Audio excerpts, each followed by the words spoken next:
Queridos, é o seguinte, nós vamos então comentar hoje, né, comentando a carta aos Efésios 26, número 26. As pessoas aí que querem, que estão sendo instruídas com esses comentários, e compartilhe. E também, se você não é inscrito no meu canal, se inscreva no meu canal, Ronaldo Viana S. Tá? Precisamos crescer, avançar para pregar o Evangelho, né, a mais e mais pessoas, tá bom? Deus abençoe. Bom, o tema hoje é: o marido é o cabeça da mulher, como também Cristo é o cabeça da igreja. Bom, para muitos não é um tema muito interessante esse, né? Efésios 5, do 21 aí ao 30. Então, não é um tema muito, para alguns, né? Não é muito interessante, assim, sabe? Né? Não em relação a Cristo, o cabeça da igreja, mas em relação ao marido é o cabeça da mulher. Então, algumas pessoas têm resistência é, a essa expressão, tá bom? Mas vamos tentar entender isso no texto aqui, tá?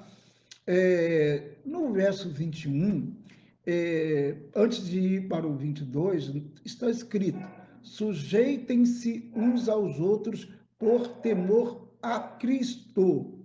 Então, a primeira coisa que a gente tem que entender nesse texto é que devemos sujeitar-nos uns aos outros por temor a Cristo. Que fique bem claro isso, por temor a Cristo, tá? Então, as relações que Paulo passará a desenvolver em relação à questão conjugal, o esposo, a esposa, em relação à questão dos filhos, em relação também à questão dos senhores e os escravos, que poderiam até ser traduzido hoje como a relação entre o empregador e o empregado, tudo bem, tá? Está dizendo que isso tudo deve ser feito é, por temor a Cristo, por temor a Cristo.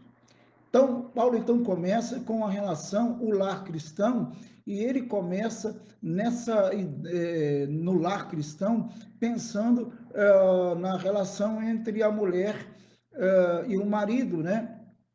E ele diz no verso 22, mulheres, sujeitem-se a seus maridos, como ao Senhor. A ideia de sujeitar aqui é uma ideia de, sim, pelo que dá a entender no texto original, de obedecer.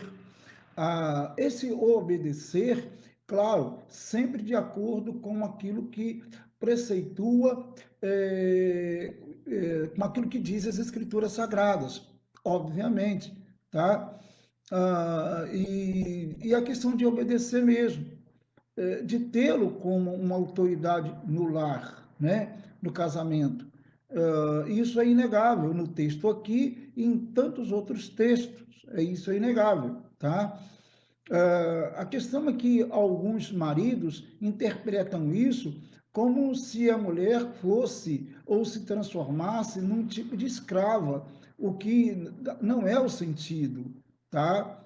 Claro que não. É uma relação, sim, para a boa funcionalidade do casamento e, consequentemente, da família, de obediência, de ouvir realmente o esposo e atentar para o que ele diz, tá? E seguir o que ele diz, tá? Isso não quer dizer que ela vai, a esposa, violar ou deixar de obedecer as escrituras sagradas. E ela deve ter discernimento muito bem disso. Mas se o esposo, no caso aqui, entendendo que ele é um cristão, entende-se que ela deve sim obedecer, ouvi-lo, né? E respeitar a sua autoridade como marido, como esposo, como o cabeça, né? E olha o que diz o 22, isso vai ficando bem claro, tá? Mulheres, Mulheres, aliás, o 23, tá? Que eu já li o 22. Mulheres, no caso, o 23, pois o marido, aí Paulo argumenta o porquê que a mulher deve sujeitar a seus maridos. Ele vai falar assim, por que vocês devem sujeitar, obedecer aos seus maridos? Claro, isso não é cegamente, mas deve obedecer de acordo com as escrituras, como eu já falei, tá? Pois o marido é o cabeça da mulher, como também Cristo é o cabeça da igreja, tá? Que é o seu corpo, do qual ele é o Salvador, no caso, refere-se a Cristo aqui. Então, em relação ao marido e a mulher, pois o marido é o cabeça da mulher, tá? Isso fala no sentido de que há uma liderança, há uma autoridade aí, né, colocada por Deus. Ele é o cabeça. Assim como ele lidera a questão, é a autoridade em relação à sua mulher, o Cristo é a autoridade em relação à igreja. Então, se alguém advoga, argumenta que isso não pode ser, que nesse sentido funcional todos tenham a mesma autoridade, então entende-se também que Cristo, em relação à igreja, não é a autoridade suprema dela, não é a autoridade, não está no comando dela, da igreja, porque se alguém defender de que isso foi para aquele tempo, né, que não é para que isso não vale agora, só valeu naquele tempo, então entende-se pelo texto que Cristo também não é mais o cabeça da igreja, que ele não é mais o Senhor dela, que ele deixou de ser também, porque isso também foi para aquele tempo. Então parece que esse argumento não dá certo, não funciona, pelo menos não numa análise bíblica, né? Coerente. Vou repetir aqui, pois o marido é o cabeça da mulher, como também Cristo é o cabeça da igreja. Como o marido é a autoridade sobre a mulher, Cristo é a autoridade sobre a igreja. Ele comanda a igreja, tá? E o marido, sim, nesse sentido, ele é o líder da sua casa, do seu lar, é o cabeça, tá? E é claro que analisando esse texto, é impossível não pensar também num tema muito aí dos nossos dias, né? E que em muitos ambientes eclesiásticos debate-se sobre isso, que é a questão da ordenação ao ministério pastoral feminino, né? Porque é lógico que a análise do ministério pastoral feminino usando esse texto aqui, não funciona, não dá certo, não tem como, tá? Porque o texto deixa bem claro que o marido está sobre a mulher e a autoridade dele. E é lógico, assim como Cristo está também sobre a esposa em relação à autoridade dele, em relação sobre a igreja, em relação à autoridade dele sobre a igreja. Então, uma análise aqui do texto e do contexto, porque não é só esse texto, mas outros textos também tratam dessa mesma ideia do marido como cabeça, a ordenação feminina pastoral realmente ficaria realmente muito complicada. Aliás, na verdade, ela não seria aprovada se analisasse esse texto aqui. Não tem como, não há possibilidade. E eu volto a dizer, se alguém defende que é só para aquele tempo que a mulher deveria sujeitar-se ao marido, só naquele tempo que a mulher, que o marido é o cabeça da mulher, só naquele tempo, então entende-se no texto também que Cristo também não é mais o cabeça da igreja, foi só naquele tempo. Então é muito complicado mesmo analisar essas coisas. Mas como nossa função aqui, a nossa ideia aqui não tratar dessas questões de ordenação, etc., né? Mas vale a questão da reflexão, tá? Em relação ao marido e à mulher, é uma questão de funcionalidade, ele ser o cabeça, é uma questão de origem, de criação, de tudo, né? Isso está desde o início, desde o princípio. Paulo fala aquilo e explica e doutrina muito claramente isso, porque é uma questão de funcionalidade. O marido e a mulher, eles são iguais na essência, claro, lógico, né? Ninguém é melhor, o homem não é melhor do que a mulher no sentido de essência, de pessoa, isso não existe. Mas na funcionalidade existe sim uma hierarquia pré-estabelecida por Deus, assim como existe uma hierarquia em relação a Cristo e à igreja. Ele é o cabeça, ele é o Senhor dela. Isso não pode ser mudado. Em relação ao lar, também isso não pode ser mudado. Quando isso muda, tá? Então dá problema.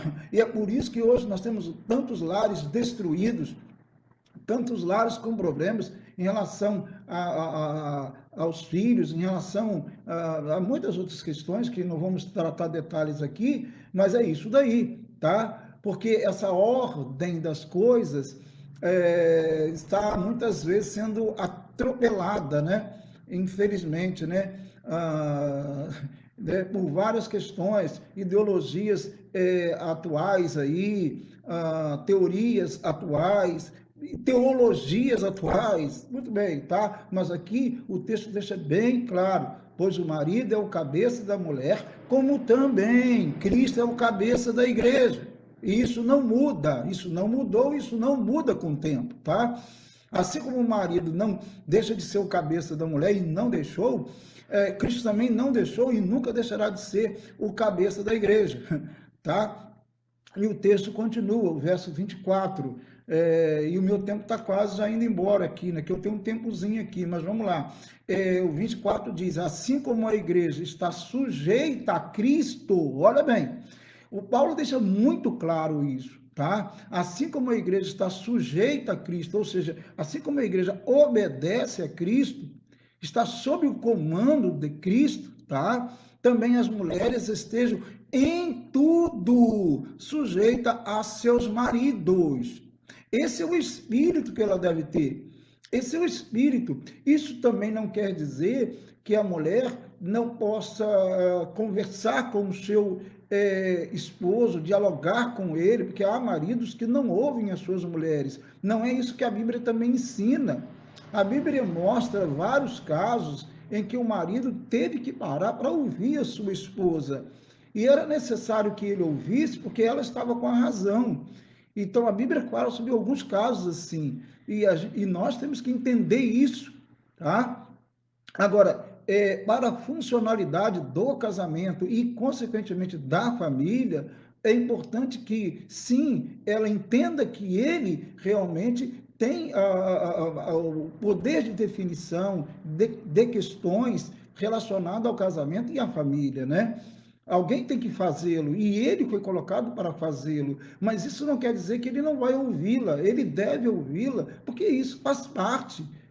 Um casamento sem diálogo, sem um bom diálogo em todas as áreas. Quando eu falo sobre casamento, até o livro que eu tenho, Os 7 Erros que todo casal deve evitar no casamento, eu falo da importância do diálogo, né?